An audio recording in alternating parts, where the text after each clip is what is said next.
Alright, you're with Al, and this is Chronicles of a Not Yet Champion Golfer. Right, this is my second attempt at filming this video, because it come out yesterday and it was absolutely brutal. Like, it was freezing. Ice on the bottom of my shoes. Get off. I'll see you about 3 months next Tuesday if the weather stays like this. I'm attempting it again. It's on short game, this one. It's mostly about chipping. So I'm going to play 3 holes. I'm going to do a little series of these throughout the winter, little 3-hole challenges. Stuff you can take out on the golf course, which I think you get just as much, probably more out of doing those 3 holes and the challenges I'll talk about, rather than spending time whacking balls on a practice ground or a chipping green. A little bit thin to start with. By the way, this hole is only like 300 yards off that winter tee. I've hit a 4-iron to test my pitching as well as my chipping. I'm gonna hit my tee shot into the green, and it's like the drag-off game that I've played before, but this time it's gonna be 3 balls around the green. One of them has got to be short-sided, so if the pin's at the back, I have to throw the ball long. The other one has to be some form of a chip and run shot, so a little bit of a longer chip shot, almost like the opposite short-siding. And the other one is going to be wherever I hit my approach to. Essentially, that should be the easiest chip. So it's going to be over the 3 holes, 9 chip shots, keep score, and up and down means you level par. So level par means basically you've got up and down 9 out of 9 times. If I can do this in 1 over, then very good score. Level par would be the overall goal. And I've got to do it now because it's like a thing, innit? Oh.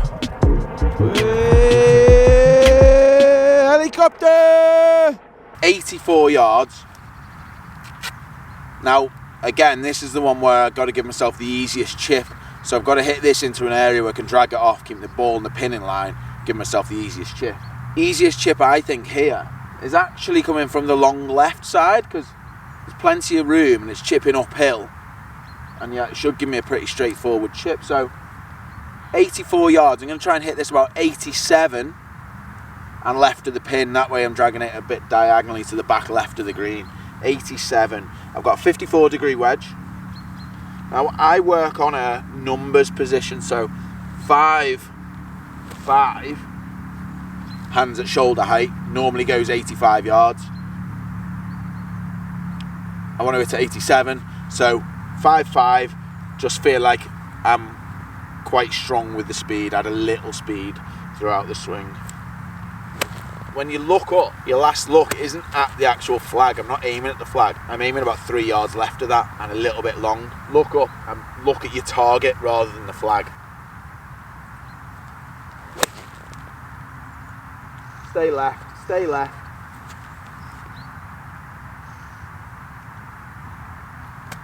Got the long bit, but I've got it straight down the flag.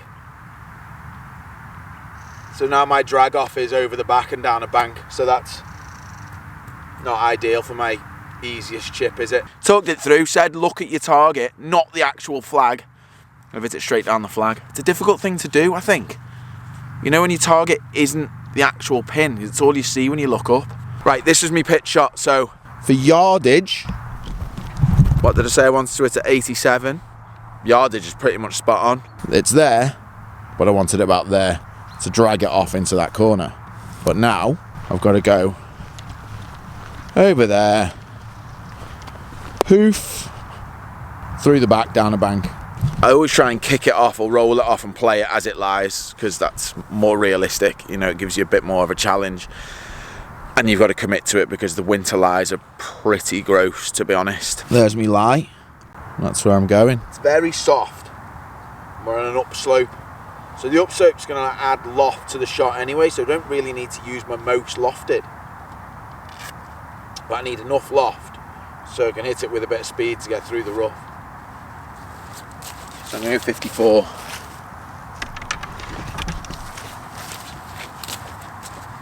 Look at the landing spot.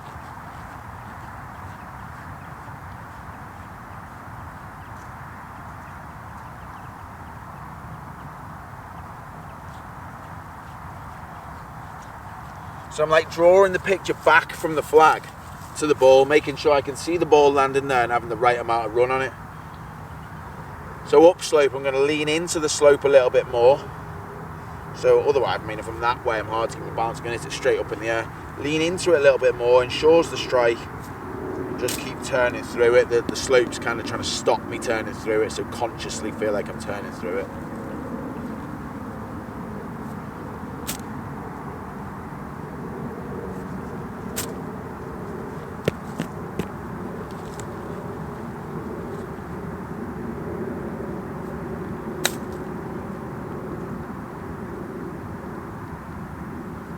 Yeah, I'm happy with that. I'm happy with that for my first chip. I am. Good solid routine. We've got a little secret on my routine actually. Little secret, I'll talk you through on the next chip. Okay. Yeah, could have made it easy for myself, but level through one. Next chip we got a short side ourselves. Extreme short side. On over the other side of that bunker. So there. The shot's quite obvious to me here. I'm going to open it up a little bit. Don't need to open up loads. Don't need to play like a full Phil Mickelson. The green's soft, so it'll stop. So I'm going to land it sort of halfway between the fringe and the pin. But my little secret is practice swinging. I practice this at home. And I prefer practicing at home on the carpet because practicing off wet lies all the time I don't think does you good going into the summer. You end up just like driving the hands in and coming out low, and you lose all sorts of feel and everything then. So this is where it's better on the course. Close your eyes. Picture the shot you want to play. Close your eyes. Feel it, and it's pure feel. Nothing about technique. Feel the interaction, the club with the ground, how you want to play it. And then the theory is you'd play it exactly the same as if you've got your eyes closed. When you're practicing, you can actually practice with your eyes closed, but just as a routine. I quite like it. It's got me thinking just much about just playing the shot freely rather than thinking how I'm going to do it with the club, if you know what I mean.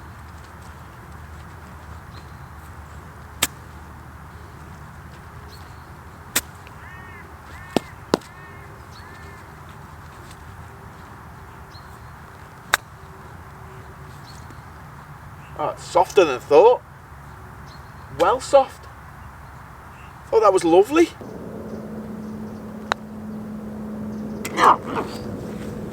Yeah. Yes, that's a good start. Didn't expect to hole it, if I'm honest. Positive Al, but he didn't expect to hole that. Racing to me bag now. Happy as Larry.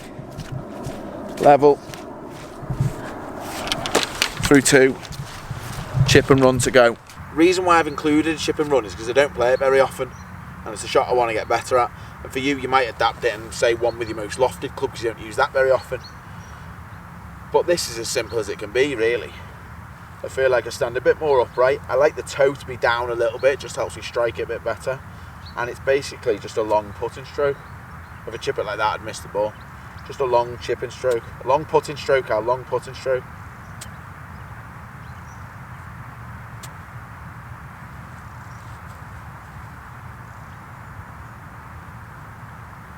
Right, I'm so excited about this bit of wildlife. The ball's gone past, but look. Foxy, look at that. I looked up and seen the flag and seen the fox. Are you actually joking? This is the best. Hi, mate. Hi, mate. It's a fox. It's an actual fox. There's an actual fox. There's an actual fox. Where are you going?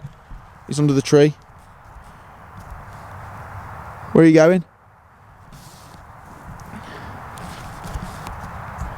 What are you doing? End of video, it's over. An actual fox. I've chipped it well past. My last minute spot of the fox meant I'm not that focused on that chip, but you've got to deal with it. There's going to be foxes in the real world as well. Ah, fox! Fox. The fox, I thought I had that. I feel like the fox has done me there. Over hit the chip. One over through three. That was the easiest chip of the lot as well, that. little chip and run. Like I said, I'm not that good at them. So I'm not that good. I don't really practice them. And I usually use more loft. I rarely go below my 50. But I think it's just a shot that I'd like to have in the bag. Play a little bit of links golf and you probably need those shots. I'm still looking for the fox because I've seen him. He's here somewhere. Again, I don't know where he's gone. Very pleased with the fox though, to be honest. Not pleased with the lack of up and down, but I'm very pleased with the fox. I'm on a par 5, which I can actually reach in 2, but you have to lay up with your second shot. But for me, this is good because it gives me that opportunity to hit a pitch shot, which is something that I really want to work on as well. So hit as good a drive as you can.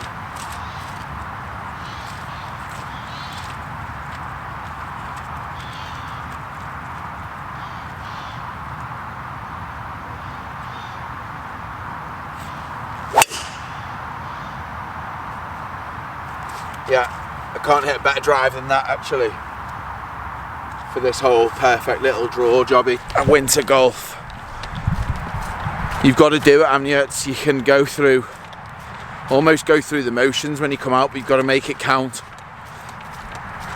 Which is why these challenges for me are crucial. Otherwise I'll just come out, play 9 holes for the sake of playing it. Not massively enjoy playing in like wet conditions and putting when the greens aren't like they'd be in the summer, and you know, you've just got to make use of your time, especially because the lights sort of go and you don't get as much time out on the golf course. It's just about using the time the best you can, or do what the Biff does, just goes on holiday for 4 weeks and plays like WGC and Turkey and Nedbank and Dubai and stuff. It's probably an easier option. Just goes on holiday for a month. Selfish. That's where I drive pitch. That's typical winter, isn't it? Pitch there, stop there. We've got 235 to the pin here. I want to practice a yardage I'm not very strong at, which generally is 65 yards. So 235. So I've hit it 170. This one, I'm going to hit a little draw with my 7-iron. Normally I'd hit it straight at that little tree up there, but I'm going to hit it just right of it and attempt a little draw. Right, that, by the way, I'm working on loading into that side. It allows me to get the club on the right line. Sometimes I sort of go forward, club gets outside me and left. That's that little drill. But I'm trying to hit it without that thought, without any thought.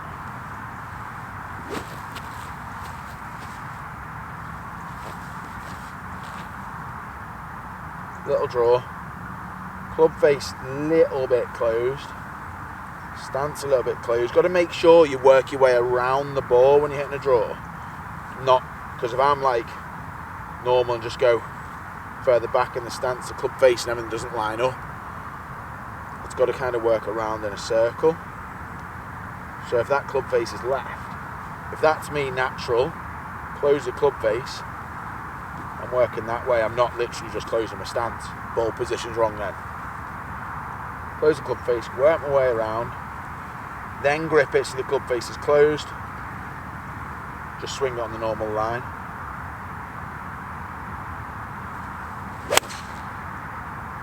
Oh, got it as well. I said it at West Lancs last week. If you talk yourself through it and explain to yourself exactly how you're going to play it, and then just trust it, you've got that image in your head of what you're trying to do.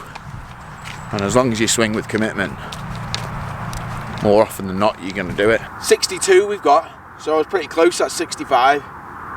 And that's where the game tests your distance control. I know it's a chipping challenge, but it tests you right the way through the game. So 62. Easiest chip here is pin eye left, straight up the hill. So I'm going to try and hit this 62 yards left of that pin. But don't just say anywhere left of that pin.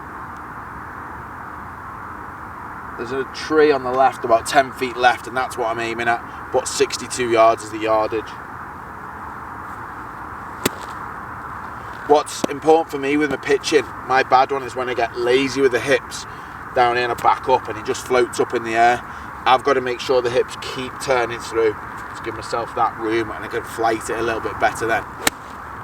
Sit, sit, sit. think it's a bit long. It's a bit long. Just hit it the distance. I don't know where these noises are coming from after I've hit it either. Wasn't. In the context of actually hitting it where I want to hit it online, it was good. That's probably a little bit right actually, it's quite close to the pin. Again, that comes down to looking at the pin when I look at the target, like I spoke about before. Look at your target, not the pin. We're not going left with it, we're going straight through the back with it. Right, I've got to be honest, this lie isn't making me feel overly comfortable. It's one of them where it's like wet, kind of compact. Basically just sat on mud, to be honest. But this is one where I'd use that routine of closing my eyes because I just want to focus on what I want the feel of the club to be through the ball, not looking at the lie thinking, I don't like that. You know what I mean? Because that's not, you're not going to make a good confident swing. So feeling it, eyes closed, step in and just play it exactly the same. I've got my 54. I'm going to play that one that I've spoke about in videos before with handle a little bit higher so the toes down, makes it somewhat duff proof. Eyes closed and feel it.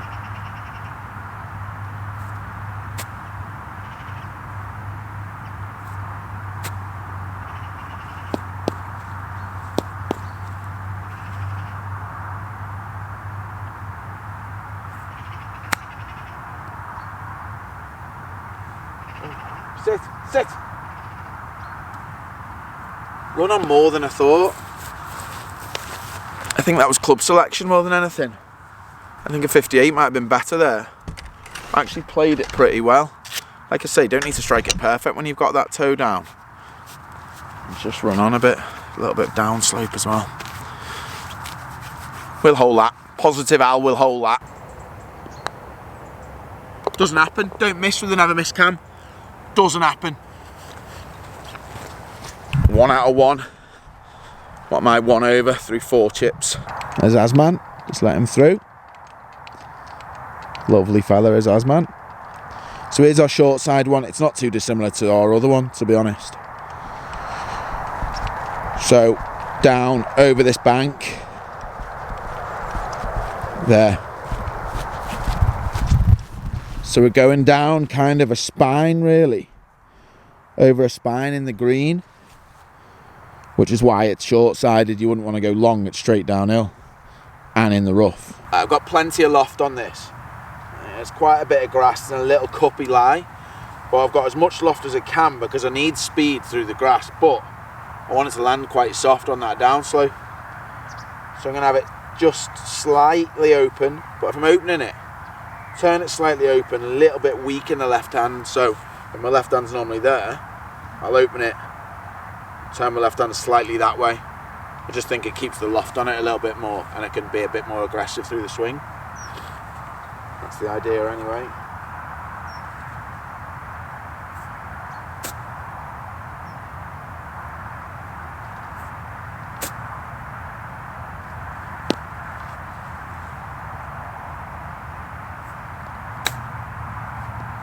Bounce right. See, that's not me, that's not me, that's because they've done work to the greens. Well, I can't do anything about that. Stop moaning. Stop moaning. Get on with it. Played the chip well. Played the chip well. It's like a rubbish bounce. Testing myself with the putt in here, aren't I? Doesn't matter if the greens aren't as good as they might be in the summer or whatever. All you can do is pick your line, start it on that line, make as good a stroke as you can.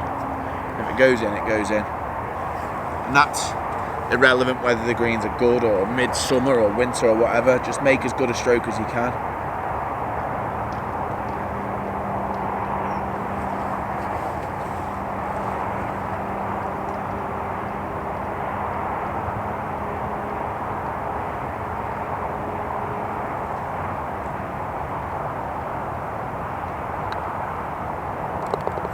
There you go. And you can tell yourself the greens are going to make the ball miss. But if you make a good stroke and strike it properly, it's amazing how well the ball will roll. It's like spike marks and stuff like that. They can make a difference, of course, but most of the time, if you make a good stroke, strike it good, it'll roll all right. Just trust that it will. So I've just hold that.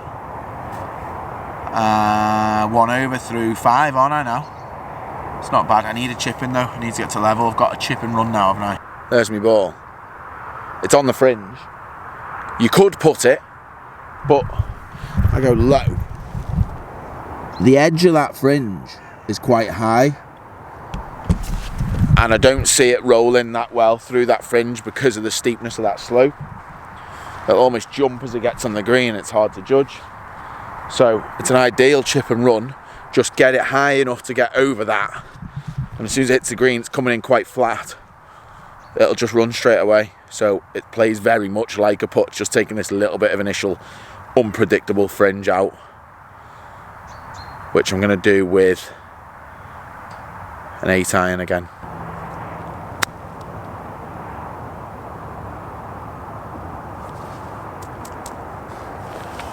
Wasn't a great strike, but because I had that toe down, get away with it again.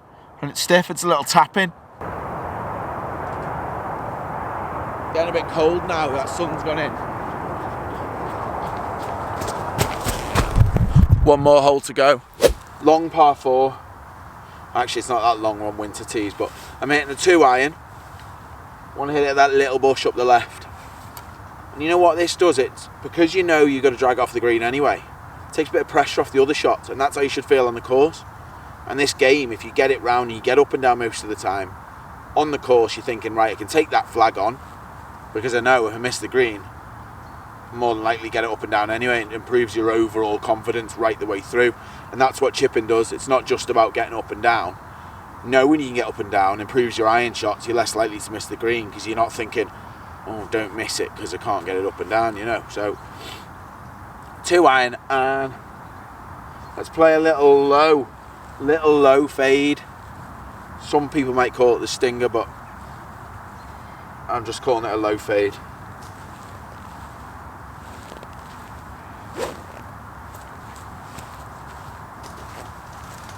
So I'm going back in the stance, weight a little bit more forward. I want to keep my chest over the ball.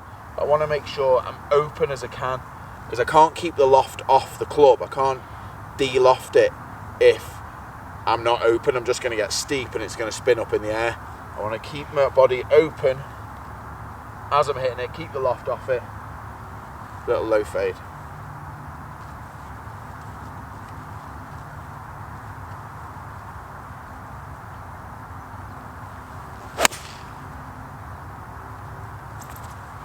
There we go. Little low fade. Again, speak it through. Talk through what you're doing. Tell yourself how to do it. Surprise, surprise, you do it. So easy to stand up there and think, oh, I'm just going to hit this shot, and not actually think how, why, where you're hitting it. Next thing you know, you're chipping out of trees. Got to be honest, I'm still absolutely buzzing about that fox. I don't know where he went. I was hoping he was going to follow me around. But I was very pleased with that. That's probably the wildlife highlight of my whole videos. I'd like to see a badger as well at some point. Never seen a badger that hasn't been on the motorway. We've got 190 in here, and it's one of those where there's no real easy up and downs, to be honest. Got to hit a little fade, but those trees aren't overly in play. Easiest up and down, on line with the pin short, straight uphill chip. It might be a longer chip, but it'd be a chip and run straight up the green. So 190, I'm going to hit this. You know, I don't want to go, I'm going to just hit it front edge of the green. You've got to play it within, you know, a certain yardage of the pin, what you would do in normal play. So I've got 190, I'm going to try and hit it 185, and in this cold temperature, it's probably about 3 degrees now. I'm going to do 5 iron and go straight at it.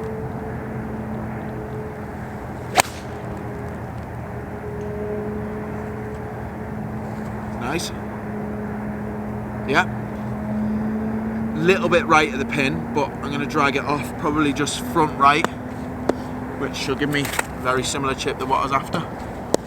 Lovely little strike to finish. I feel like I'm getting better at the just letting it go, like trusting a shot.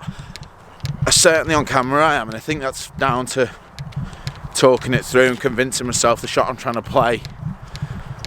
I've been very decisive in the shot I'm trying to play. Stand there and I can just swing and hit it and trust it.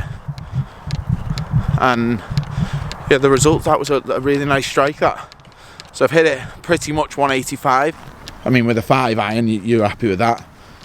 A little pitch mark. Pins there. So we're just missing the bunker. And we're going down there. Right, there's quite a bank up that right side. I'd rather land this on the flat, that's why. Yeah, I could chip and run it, but it's making a massive break that I don't really need to take into play, really. I can fly it over that. Yeah, I think I can play this with a 50. The 50 is just taking all this bank, the big slope out of play, landing it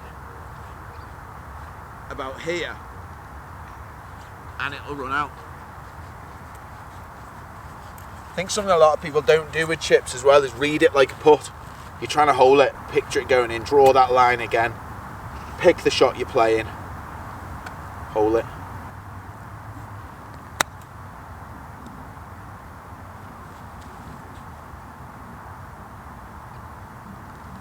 If that was a putt, that'd have been a really bad read.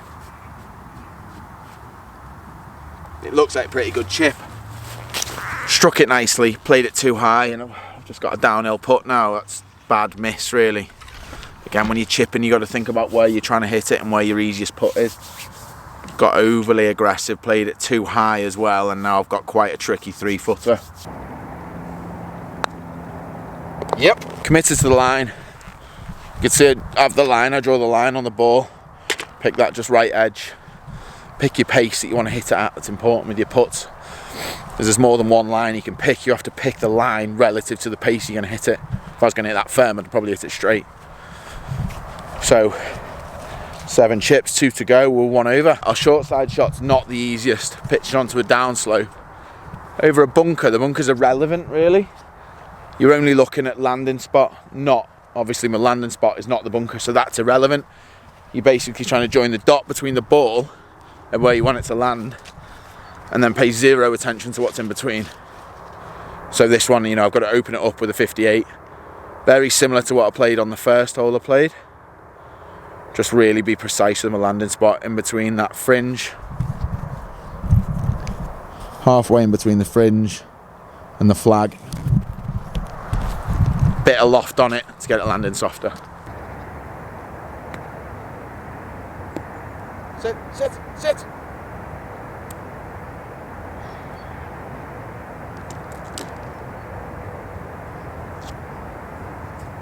Quite fancied that, to be honest. Quite fancied holding it. Again, this is off the right, but picking the pace. If the firmer I get, the less break I'm giving it. So I picked the line.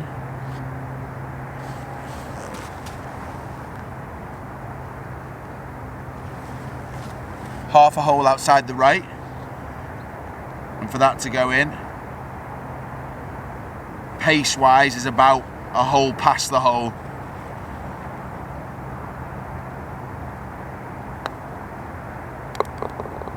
Thank you. Right, we've just got a chip and run, haven't we, to go? Chip and run, chip. Which will go over there.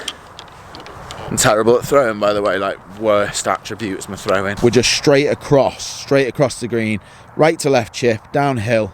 Again, pick the pace that you want the chip to be at and match it to that line.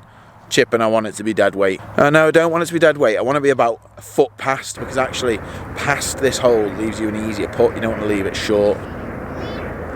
He shouted for. Yeah. Thank you. It's just another concentration thing you've got to focus.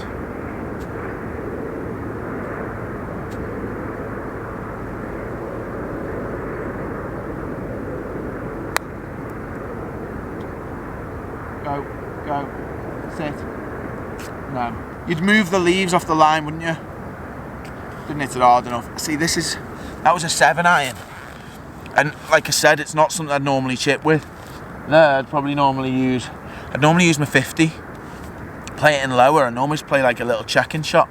It might not be the safest option, but I just prefer to play it. That's why I've got the chip and run in there. That was just not a good effort considering I needed to hold it. And now I've got another 4.5 footer to stay at 1 over to finish. Okay, well, I've stood over that, picked my line, and I felt like I was aiming too far right. And normally I'd have just gone, oh, just nudge left, let's just nudge left, or let's purposely pull it, would be a classic. But I actually thought to myself then, no, Al, you've picked your line from behind, which is where you're better seeing it from behind rather than stood over the ball. You picked your line, you've lined it up, commit to it, and I did, and I hold it. My chipping wasn't overly great, but it wasn't that bad. Like I could easily in the past have out of 9 chips 8 duffs rather than 8 up and downs. Duff, duff, duff, duff, duff, duff, duff, up and down, because you thinned it into the flag and it stopped it. That would have been the old historical one. So I've got to be grateful for being able to actually chip it in the air and somewhere near the hole. I like those challenges. As I say, I'm going to do a series. If you've got any ideas on what you'd like me to do in those series, like what you'd like me to focus on, if there's anything in particular you'd struggle with and you want a game to sort of incorporate that part of the game into, let me know, and yeah, I'll happily try them out. That was me chipping one, 9 chips, actually quite good tee to green there as well, actually, kind of not noticing that. Yeah, 9 chips anyway, and I was 1 over, so I know level par was kind of the holy grail with that one, but I'll come out and try and beat that again over winter. Thanks for watching.